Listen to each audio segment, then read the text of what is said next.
आज आप लोगों को तीनों फेजेस के बारे में बताऊंगा, जिसमें आपको देख ओवेरियन चेंजेस, उसके बाद में ओवेरियन चेंजेस में क्या आएगा, फॉलिकुलर और ल्यूटियल फेज आएगा, और यूटराइन चेंजेस आएगा जिसमें आपको ब्लीडिंग फेज या कैटामिनिया देखने को मिलेगा, और उसमें आपको उसके बाद प्रोलिफेरेटिव फेज आएगी, उसके बाद प्रोलिफेरेटिव फेज और देन सिक्रेटरी फेज। ओके, तो इस तरह से आपको तीनों फेजेस आपको देखने को मिलेगा। ठीक है, ओके, तो we will start now ovarian changes. Okay, ovarian changes, ovarian changes, ठीक है, ओवेरियन चेंजेस, ठीक है, इसको हम लोग अकॉर्डिंग टू इलेक्ट्रोपैथी मेडिसिन पढ़ने की कोशिश करेंगे। ठीक है, ओवेरियन चेंजेस में आपको फॉलिकुलर फेज और सेकेंड आपको ल्यूटियल फेज, ल्यूटियल फेज, इस तरह की दो फेजेस आपको देखने को मिलेगी। ओके, ठीक है, तो इसमें आप लोग follicular phase and luteal phase, यह दो प्रकार की फेजेस होती है, ये आपको देखने को मिलेगा यहाँ पे। तो फॉलिकुलर फेज में क्या होता है, फॉलिकुलर फेज में आपको मिलेगा देखने को grow and development of Graafian follicles, grow and development of Graafian follicles. Okay, ठीक है, देन उसके बाद ये यहाँ पे आपको देखने को मिलेगा, और क्या देखने को मिलेगा आपको, जो फॉलिकल्स होते हैं वो 20 वीक्स फीमेल फिटस के अंदर में कितना होता है, 20 वीक्स फीमेल फीटस के अंदर में आपको देखने को मिलेगा 7 millions. Okay, then at birth, यह एट बर्थ कितना रहेगा, एट बर्थ 2 मिलियंस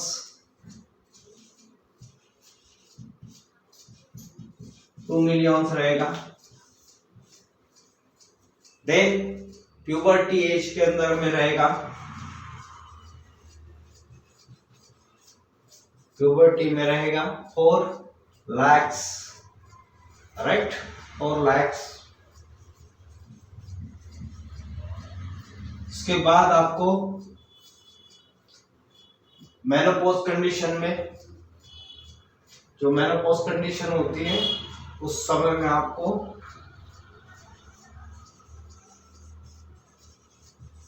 मेनोपॉज के समय में कितना होता है, less than 10,000, less than 10,000। Okay, इस तरह से आपको देखने को मिलेगा। ओके, ठीक है, एंड इसी तरह से आप लोगों को फॉलिकुलर फेज के अंदर में यहाँ आपको इस तरह से आपको देखने को मिलेगा। अब उसके अंदर में ओवरी के अंदर में फॉलिकुलर फेज यानी फॉलिकुलर वर्क जो होता है वो किस तरह से होता है हार्मोन्स का, उसके बारे में मैं आपको बताने की कोशिश करूंगा। ठीक है,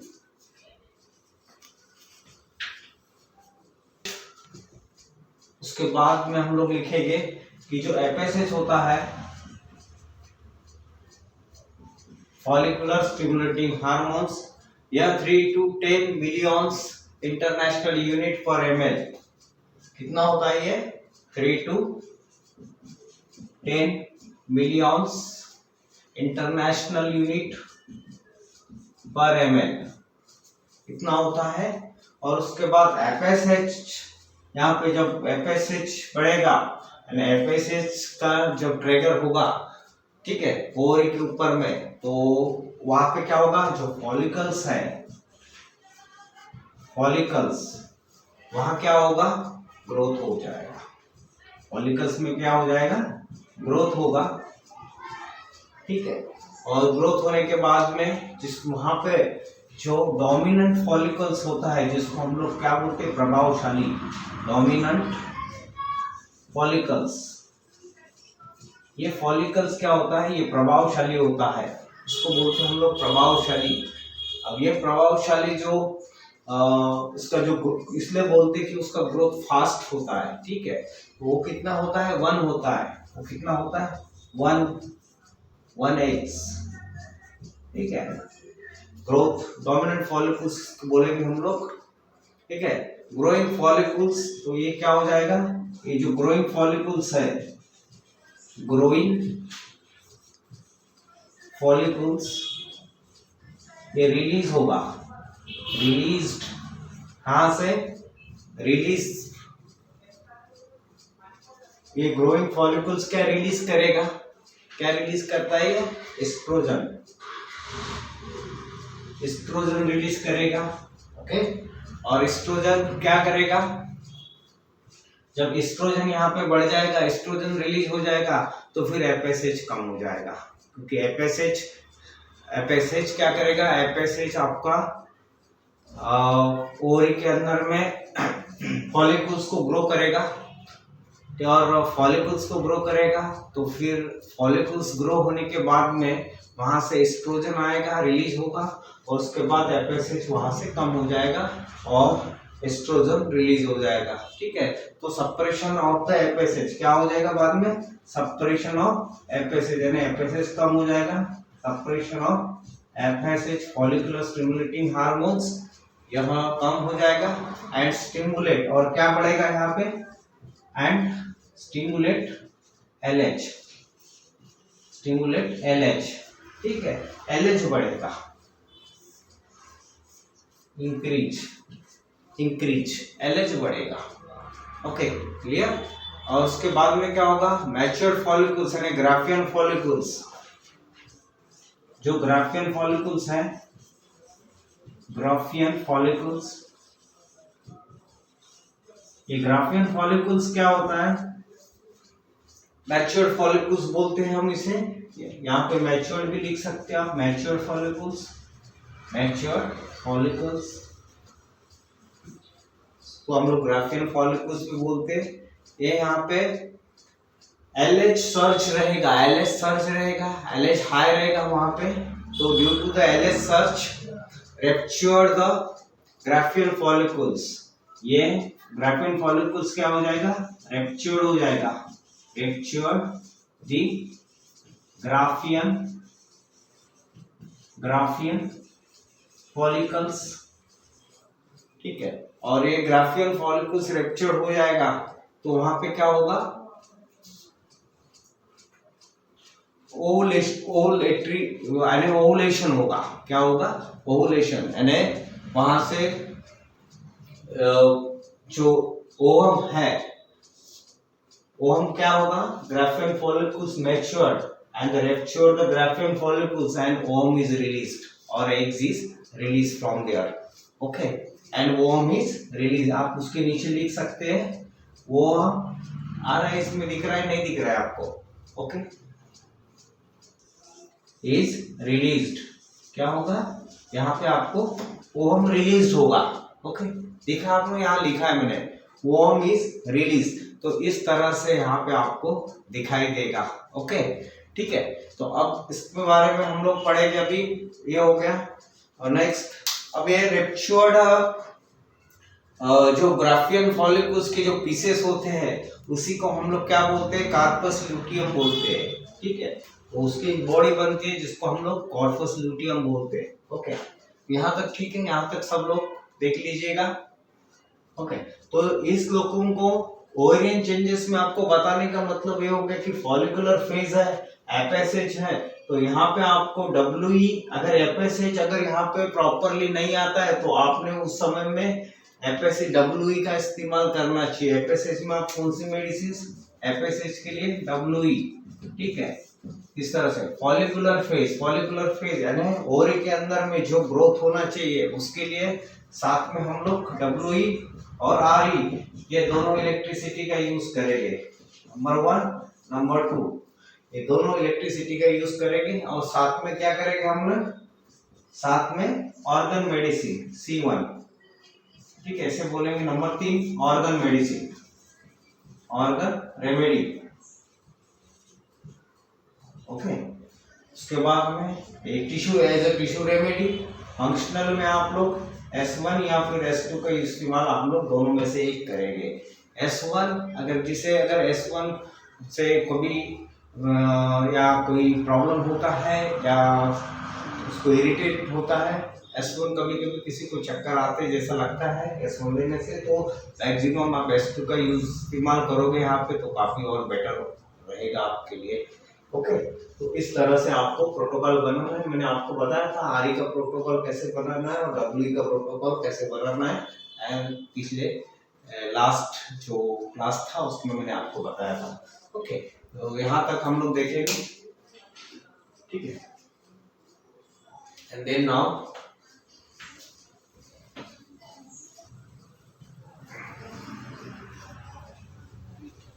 we see the luteal corpus.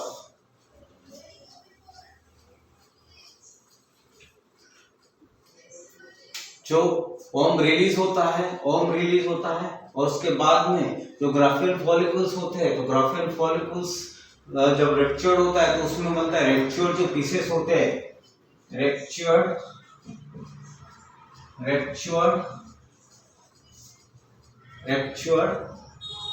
Pieces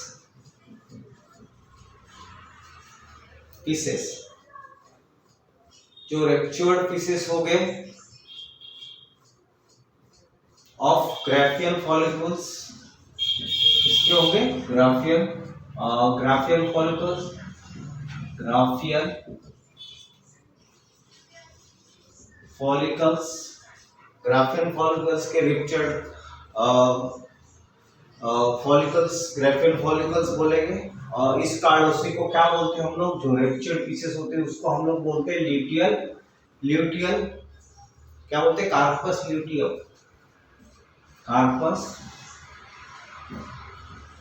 luteum, ठीक है, Cl कार्पस ल्यूटियम। इसीलिए वहां पे हम लोग ल्यूटियल फेज बोलते हैं। वहां पे जो कार्पस ल्यूटियम बॉडी तैयार होती है ग्राफियल फॉलिकल्स के बाद में, तो उस बॉडी को हम लोग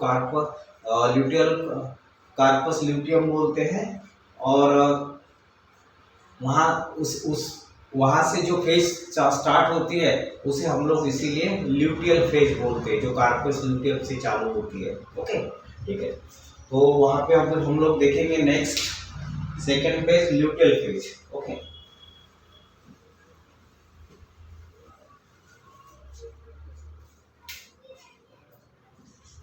luteal phase.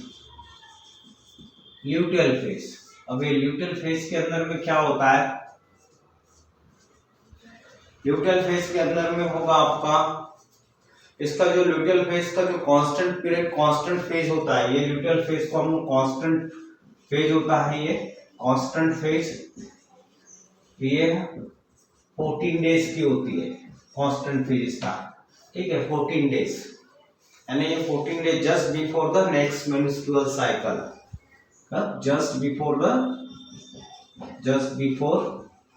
the next menstrual cycle, ठीक है। यानी जो नेक्स्ट मेंस्ट्रुअल साइकिल है उसके 14 दिन पहले आपको ल्यूटियल फेज दिखेगी ओवरी के अंदर में, ठीक है। और इसको कांस्टेंट फेज बराबर आपको 14 दिन पे दिखेगी। जब भी नेक्स्ट मेंस्ट्रुअल साइकिल होगी तो उसके 14 दिन पहले आप उस चीज को पकड़ोगे कि वो ल्यूटियल फेज है, ठीक है, उसके before 14 days, okay. Then corpus luteum क्या रिलीज करेगा? कार्पस ल्यूटियम यहां से क्या रिलीज होगा? Estrogen and progesterone. Estrogen and progesterone. Estrogen और प्रोजेस्टेरॉन यहां से रिलीज होगा और उसके बाद में मेनली प्रोजेस्टेरॉन आपको यहाँ पे रिलीज दिखेगा। आपको क्या दिखेगा? Mainly progesterone. Okay, mainly progesterone.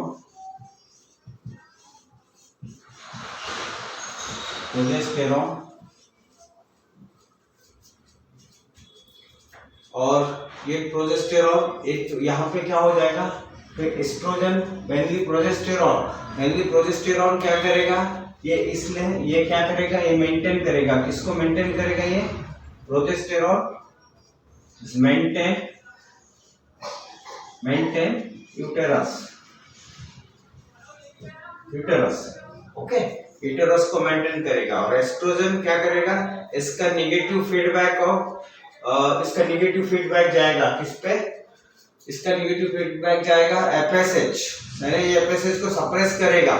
ठीक है, feedback of the estrogen and estrogen का क्या जाएगा? एस्ट्रोजन नेगेटिव फीडबैक जाएगा इसका एंड सप्रेस एफएसएच को क्या करेगा? सप्रेस करेगा यानी डिक्रीज। ठीक है, एफएसएच को कम करेगा। देन यहाँ पे क्या होता है? यहाँ पे प्रोजेस्टेरॉन यहाँ पे मेंटेन क्या करता है? यूटेरस मेंटेन करेगा। अब इसलिए करेगा क्योंकि यहाँ पे क्या होता है कि जो प्रोपोलाइटिक एजेंट होते हैं वो क्या करते हैं? यानी प्रोजेस्टेरॉन इसलिए करेगा क्योंकि यहाँ पे जो प्रोपोलाइटिक एजेंट होते हैं, प्रोपोलाइटिक एजेंट ये क्या करते हैं? ये यूटेरस प्रिवेंट ये क्या करेगा? प्रिवेंट करेगा, यूटेरस कॉन्ट्रैक्शन को प्रिवेंट करेगा ये। ठीक है, प्रिवेंट यूटेरस कॉन्ट्रैक्शन,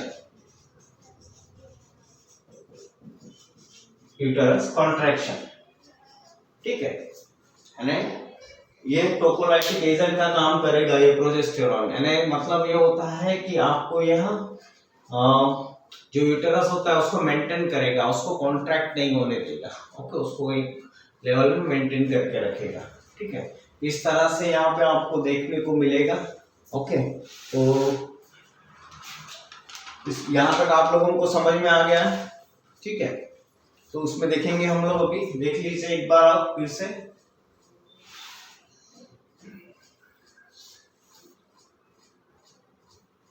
ठीक है,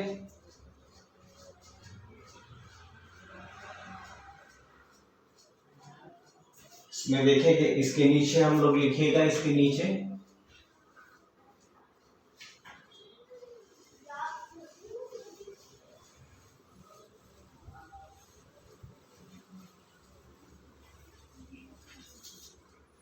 feature of corpus luteum,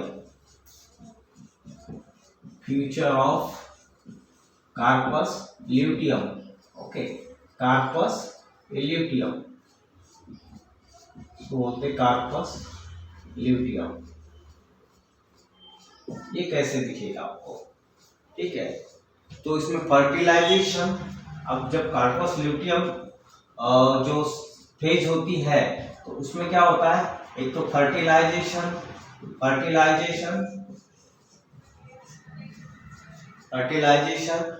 absent रहेगा और एक तरफ क्या रहेगा? एक तो फर्टिलाइजेशन होगा, ठीक है, फर्टिलाइजेशन होगा। ठीक है, अब यहाँ पे क्या होगा? अगर एब्सेंट रहेगा फर्टिलाइजेशन, एब्सेंट रहेगा तो क्या होगा? कार्पस ल्यूटियम मेनिस्ट्रियलिस और कार्पस ल्यूटियम अल्बिकन्स ये क्या हो जाएगा, डिसअपियर हो जाएगा 28 डेज में। ओके, इसमें लिखिए corpus luteum menstrualis and Carpus luteum albicans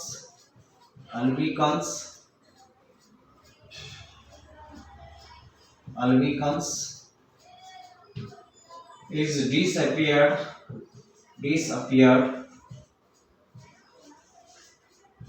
on 28 days. 28 days. Okay, 20th is disappear 28 days. Okay, 28 days में ये डिसअपियर हो जाएगा पूरी तरह से, क्योंकि वहां पे क्या रहेगा, फर्टिलाइजेशन अब्सेंट रहेगा। ठीक है, अब यहाँ पे फर्टिलाइजेशन होगा। अब फर्टिलाइजेशन होगा तो क्या होगा, वहां पे होगा फर्टिलाइजेशन में आपको दिखाई देगा कि जो कार्पस ल्यूटियम वैरम है, क्या होगा यहाँ पे, कार्पस ल्यूटियम वैरम, इसका क्या बनेगा, रिमेन अप टू 3 वर्ष, मतलब ये कार्पस ल्यूटियम वैरम यहाँ ऐसा ही बना रहेगा। ठीक है, ये बना रहेगा कब तक, अप टू 3 मंथ्स, अगर फर्टिलाइजेशन हुआ है तो। ठीक है, 3 months placenta develop, 3 months placenta develop। Okay, ये यहाँ पे इस तरह से बना रहेगा। जब फर्टिलाइजेशन होगा तो फ्यूचर ऑफ कार्पस ल्यूटियम, जो कार्पस ल्यूटियम होता है ओवरी के अंदर में, तो उसमें आपको फर्टिलाइजेशन होगा तो वहां पे कार्पस वैरम बनेगा अप टू 3 मंथ्स तक, या फिर फर्टिलाइजेशन अगर नहीं होगा तो corpus luteum menstrualis, corpus luteum albicans is disappear up to 28 days। Okay, इस तरह से आपको दिखेगा, यानी ये निकल जाएगा पूरा।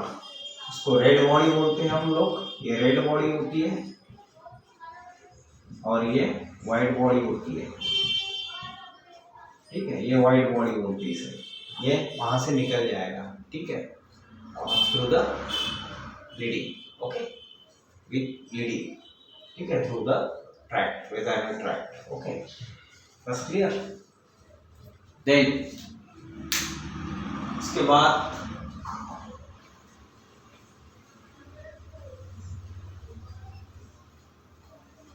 ये ओवेरियन चेंजेस के अंदर ही देख रहे हैं हम लोग। ओके, के अंदर में क्या क्या हो रहा है। ठीक है, अब यहाँ पे हम लोग ओवेरियन चेंजेस यहाँ तक देखा आपने। ठीक है, अब हम लोग देखेंगे यूटेराइन चेंजेस देखेंगे। क्या देखेंगे हम लोग, uterine changes. Then second, uterine changes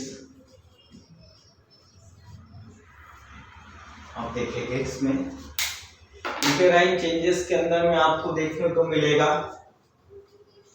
bleeding face,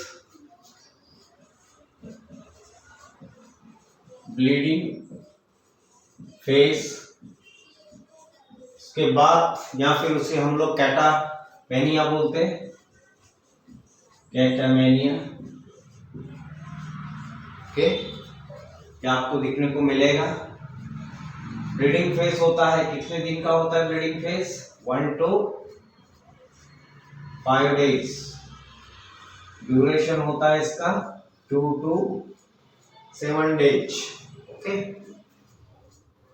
and corpus luteum is disappear to 28 days। Okay, corpus luteum disappeared 28 days। ठीक है, यहां तक आपको समझ में आया।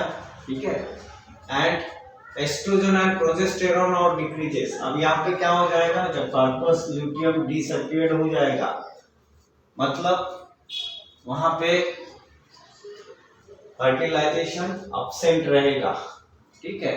तो यहाँ पे क्या होगा, ब्रीडिंग फेज के अंदर में एस्ट्रोजन और प्रोजेस्टेरॉन दोनों डिक्रीज हो जाएगा। देन एस्ट्रोजन एंड प्रोजेस्टेरॉन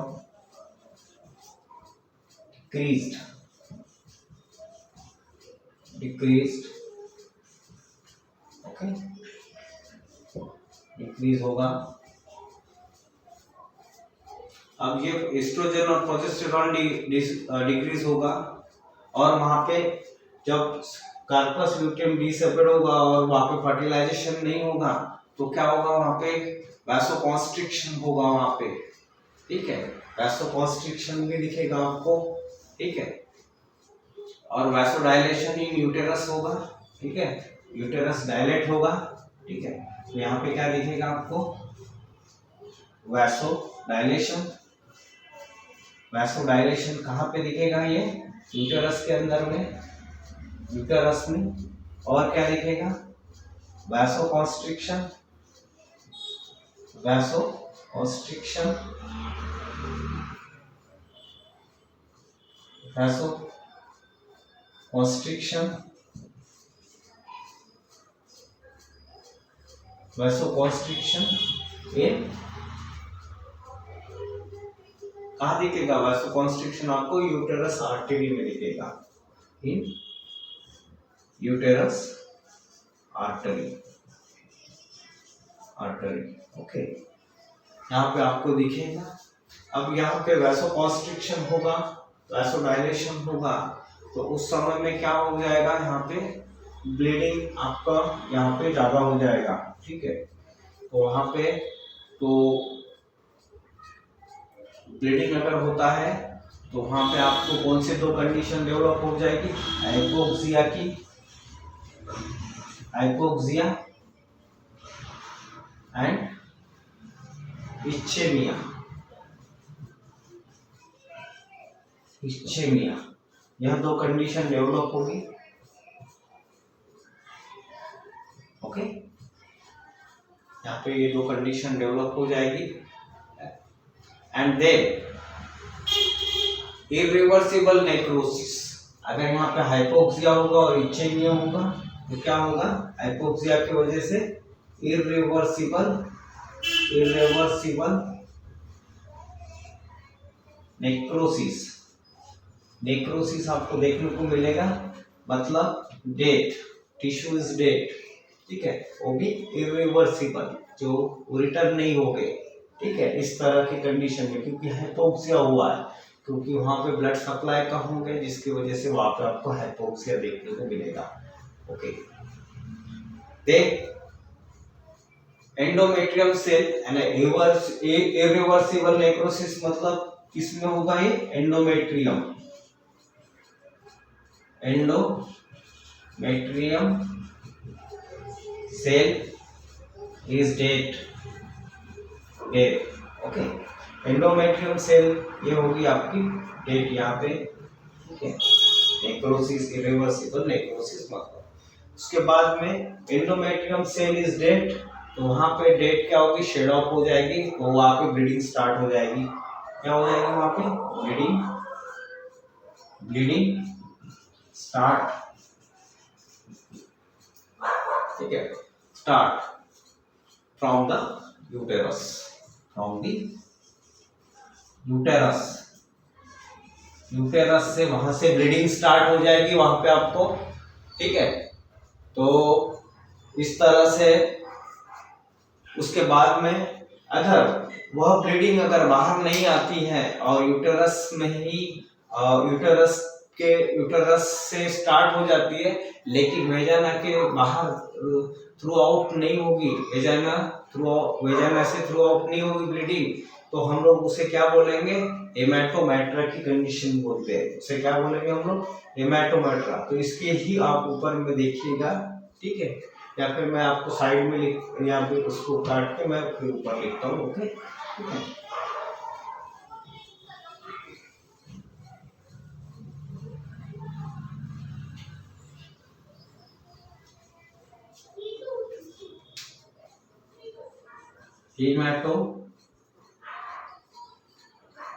हेमाटोमेट्रा की कंडीशन देखने को मिलेगी आपको। हेमाटोमेट्रा, ठीक है।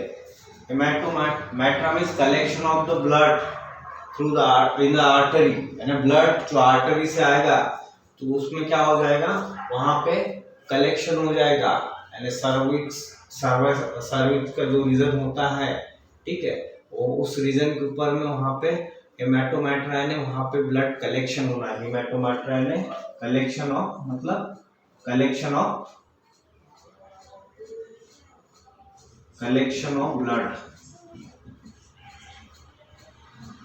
ब्लड ठीक है।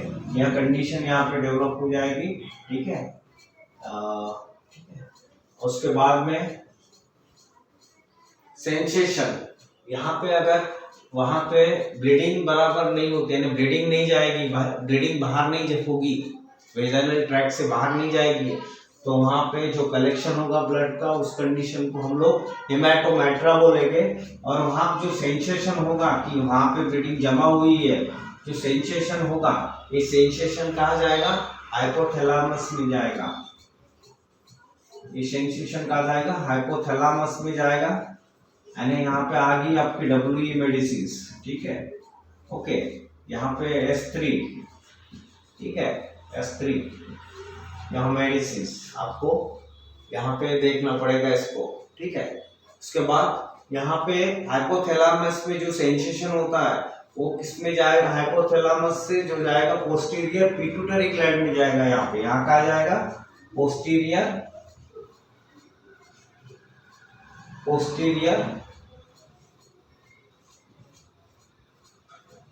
Pituitary gland.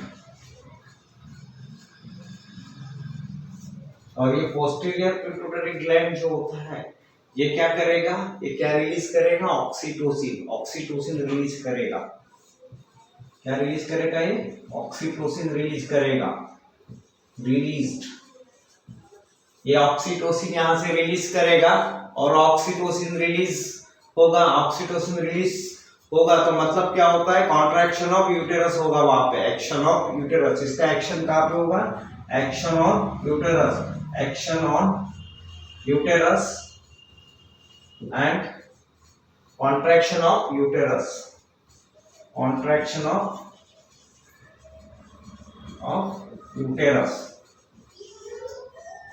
ऑफ यूटेरस होगा, बिल्कुल। और उसके बाद में क्या होगा, ब्लीडिंग एक्सपेल्ड आउट होगी, expelled visible manifestation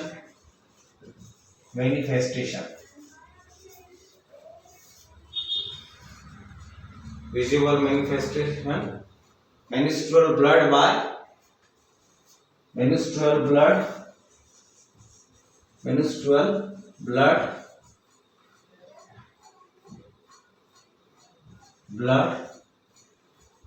by through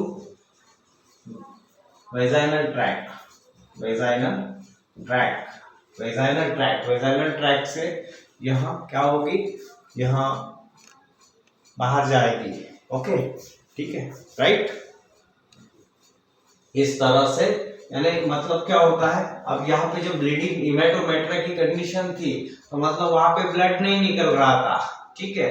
तो हम उस समय हम क्या करना चाहिए, हमने क्या करना चाहिए कि वहां पे जो WE और S3 सेंसरी नर्व्स की मेडिसिन, ठीक है, और दूसरी और एक कौन सी मेडिसिन लेंगे हम लोग, आरी।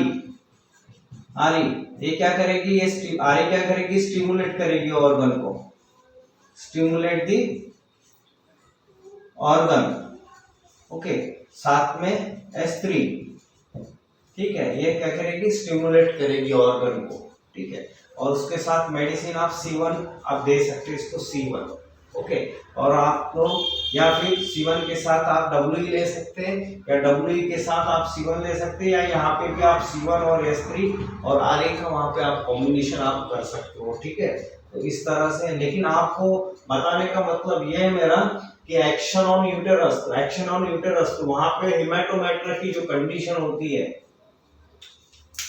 हेमाटोमेट्रा की जो कंडीशन होती है, इसमें जो ब्लड का कलेक्शन होगा, ठीक है, तो ये सेंसेशन जाएगा, तो ये सेंसेशन हाइपोथैलेमस में जाएगा, मतलब आपको डब्ल्यू यहाँ पे लेना है, right, one things is clear. ये क्या करेगा, पोस्टीरियर पिट्यूटरी ग्लैंड को ऑर्डर करेगा, वहां पे ऑक्सीटोसिन रिलीज होगा, ठीक है, and then action on the uterus, action on the uterus के ऊपर एक्शन करेगा और वहां पे कॉन्ट्रैक्शन ऑफ यूटेरस होगा, यानी uterus of contraction of uterus होगा। ओके, तो यहाँ आपको पॉजिटिव में देना पड़ेगा, यहाँ पे कौन से इसमें देना पड़ेगा आपको, डब्ल्यू के साथ में आपको डब्ल्यू एक, ये प्रोटोकॉल ऐसा हो जाएगा आपका, डब्ल्यू साथ में WeS2C1, ठीक है, एक प्रोटोकॉल हो जाएगा। दूसरा प्रोटोकॉल होगा आपका S3RE, ठीक है, S3 और RE, ये आपका सेकंड प्रोटोकॉल हो जाएगा यहाँ पे, ठीक है। तो इस तरह से आपको प्रोटोकॉल बनाना है। तो ये प्रोटोकॉल आपका रहेगा फर्स्ट डाइल्यूशन, ठीक है, ये भी रहेगा आपका फर्स्ट में dilution.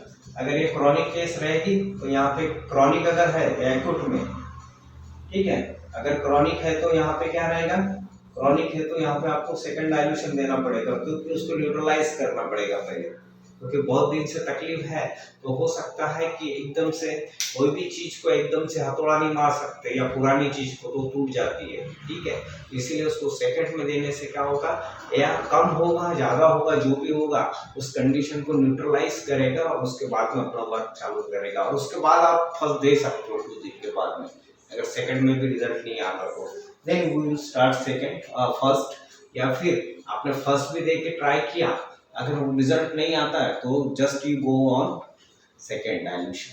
Okay okay, and sometimes कि बहुत ही ज्यादा क्रॉनिक है तो हमें कभी कभी इस केस के अंदर में नेगेटिव जाके फिर पॉजिटिव में भी आ सकते हैं हम लोग, नेगेटिव जाके फिर पॉजिटिव में आना पड़ सकता है। Okay, that's clear. Okay, the one disease is clear here, hematoma. This is the condition of this in uterine changes phase. Okay, that's all. And then हम लोग उसके बाद में इसमें क्या होता है, menstrual bleeding, तो जैसे भी हम लोगों का यहाँ पे एक्सपेल्ड आउट हो जाएगा, तो जो ठीक है, यानी जो एंडोमेट्रियम ठीक थी वो थीन हो जाती है, ठीक है, यानी उसमें चेंजेस आ जाएगा। ओके, तो नॉर्मल एंडोमेट्रियम का जो है थिकनेस वो 6 to 7 mm रहता है, और जब थीन हो जाती है यानी शेड ऑफ होने के बाद में उसका 1 mm तक आ जाती है। Okay,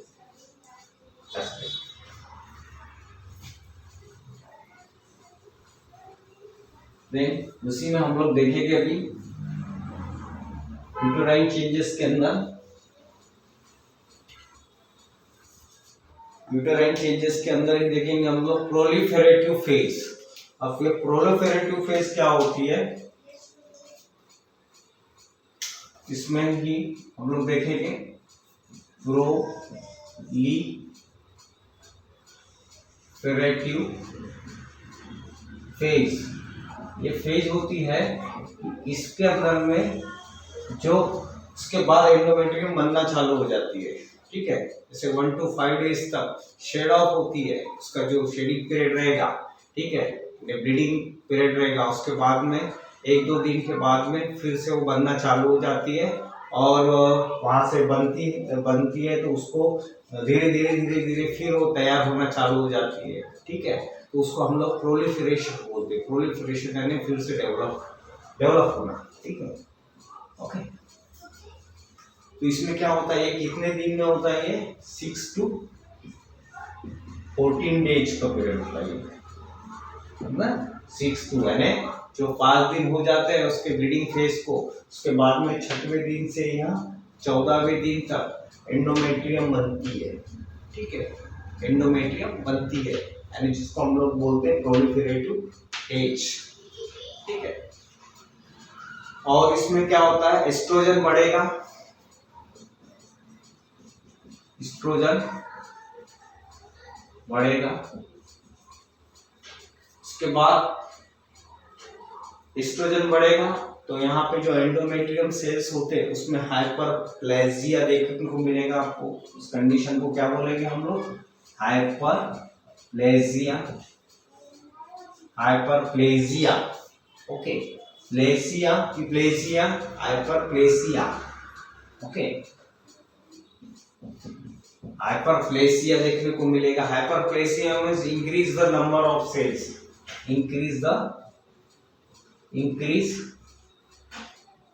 increase the number of cells, okay, hyperplasia। then क्या होगा? एंडोमेट्रियम क्या होगा? एंडोमेट्रियम थिकनेस बढ़ेगी। यहाँ पे क्या बढ़ेगा? एंडोमेट्रियम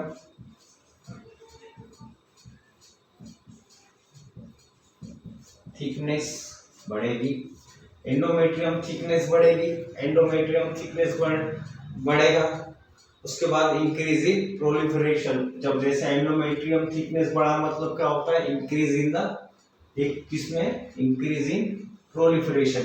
प्रोलिफरेशन की जो फेज है वो बढ़ेगी, ठीक है। Increasing proliferation, increase in proliferation, ठीक। प्रोलिफरेशन होगा वहां पे, इंक्रीज होगा। देन उसका जो एंडोमेट्रियम का जो थिकनेस है वो 2 to 3 mm वहां पे उस समय में क्या रहेगा? 2 to 3 mm धीरे धीरे वहां पे आगे बढ़ेगा। थिकनेस उसका कितना होगा वहां पे? Thickness 2 to 3 mm, okay. उसके बाद क्या होगा? आपको क्या देखने को मिलेगा? यहाँ पे तो इसको बोलेंगे हम लोग proliferative phase. And the proliferation of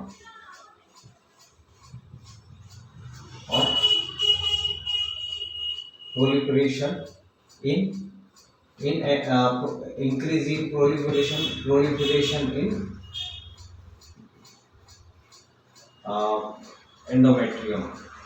endometrium wall, okay. यहाँ तक इसको बोलेंगे हम लोग प्रोलिफरेटिव फेज। इसको क्या बोलेंगे हम लोग? प्रोलिफरेटिव फेज बोलेंगे इसको, ठीक है। अगर यहाँ पे अगर एंडोमेट्रियम में कुछ प्रॉब्लम होता है या फिर एंडोमेट्रियम प्रोलिफरेशन नहीं होता है प्रॉपरली, ठीक है, यानी एंडोमेट्रियम का जो थिकनेस है वो प्रॉपर नहीं होता है, कम होता है, तो कम होगा तो भी वहाँ पे क्या होगा? फर्टिलाइजेशन प्रॉपरली जब भी होगा फर्टिलाइजेशन तो कंसीव नहीं होगा बराबर। यानी कहने का मतलब है कि आपकी साइकिल्स में प्रॉब्लम आएगा या फिर उसके वजह से इनफर्टिलिटी वहाँ पे हो सकती है, ठीक है। तो उस समय में आपको क्या करना पड़ेगा? इस साइकिल्स को आपको प्रॉपरली ठीक करना पड़ेगा। तो इसमें इंटरप्ले किसका होगा? इंटरप्ले वहाँ पे हार्मोन्स का होगा। तो आपको हार्मोन्स की कंडीशन को ठीक करना पड़ेगा, जिसके वजह से आप लोगों को इसमें वही WE और RE का ही रोल है और ऑर्गन मेडिसिन का रोल है, C1 का, ओके। Yes, that's clear. तो इसके अलावा आपको कोई मेडिसिन आपको नहीं मिलेगी। यस, यही मेडिसिन से आपको वहां पे ठीक करना पड़ेगा, okay okay. Yes,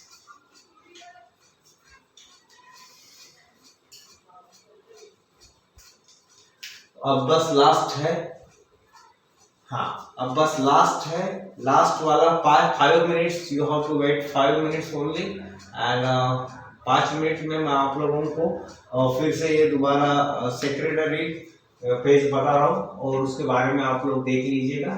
secretary phase, इसमें जो सेक्रेटरी फेज होगी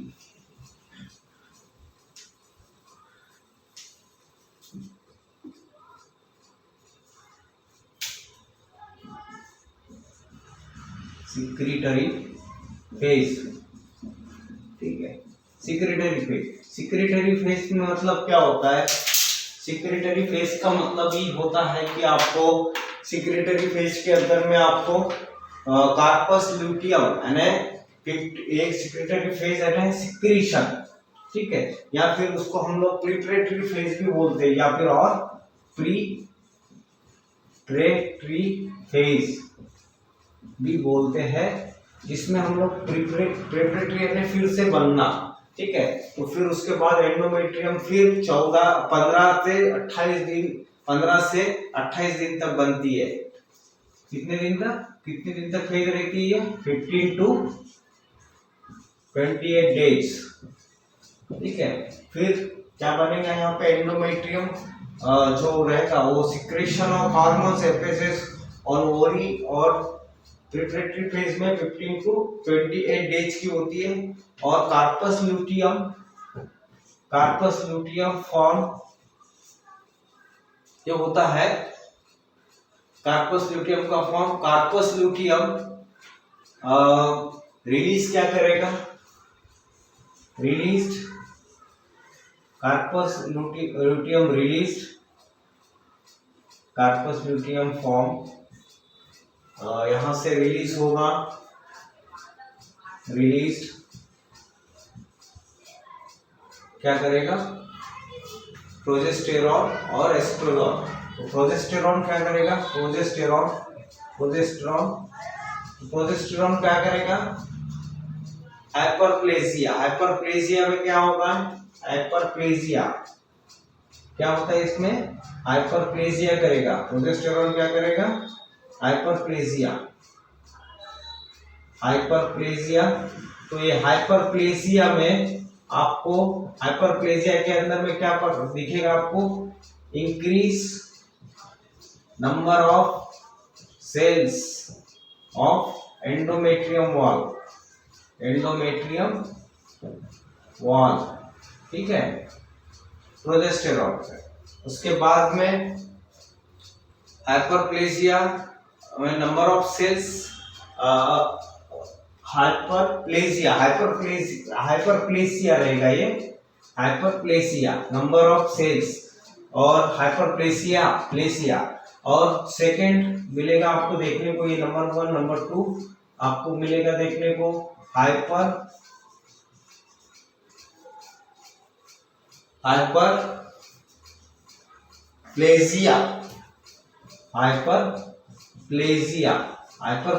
में क्या होता है? Increased the number of size of cells, increase the size of cells of endometrium wall, ठीक है। ओके, यहां तक हो गया। अब इसमें आपको मैं बताऊंगा कि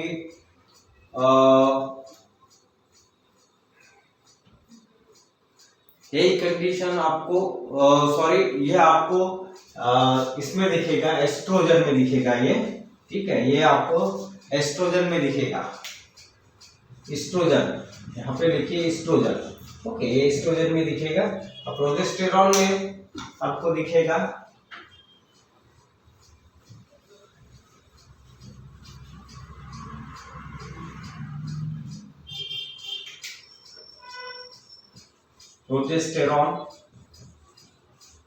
प्रोजेस्टेरॉन में आपको दिखेगा, क्या दिखेगा प्रोजेस्टेरॉन में? Hypertrophy, increasing the size of cells, hypertrophy क्या दिखेगा इसमें?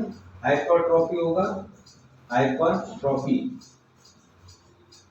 इन ऑर्गन, हाइपरट्रोफी दिखेगी तो मतलब होता है इसका increase the what? Increase the size of cells, increase the size of cells, ठीक है, increase the size of cells। इसमें आपको एंडोमेट्रियम जो वॉल होती है ये कितनी हो जाएगी? एंडोमेट्रियम का जो थिकनेस होगा, थिकनेस ये कितना होगा? ये होगा 6 to 7 या 5 to 6, कितना होगा? 5 to 6 mm, 5 to 6 mm, ठीक है। इस तरह से होगा, 5 to 6 mm होगा। And this very important here, and then prepare the endometrium for the, and then 5 to 6 mm इसका thickness होगा, तो ये क्या होगा, हाँ, then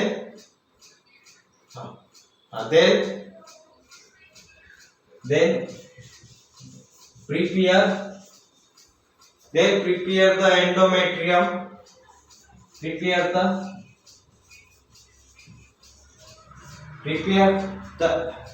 prepare the endometrium for the next cycle, or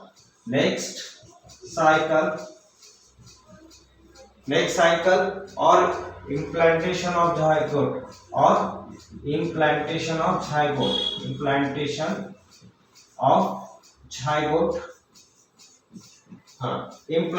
of zygote। तो थैंक यू वेरी मच।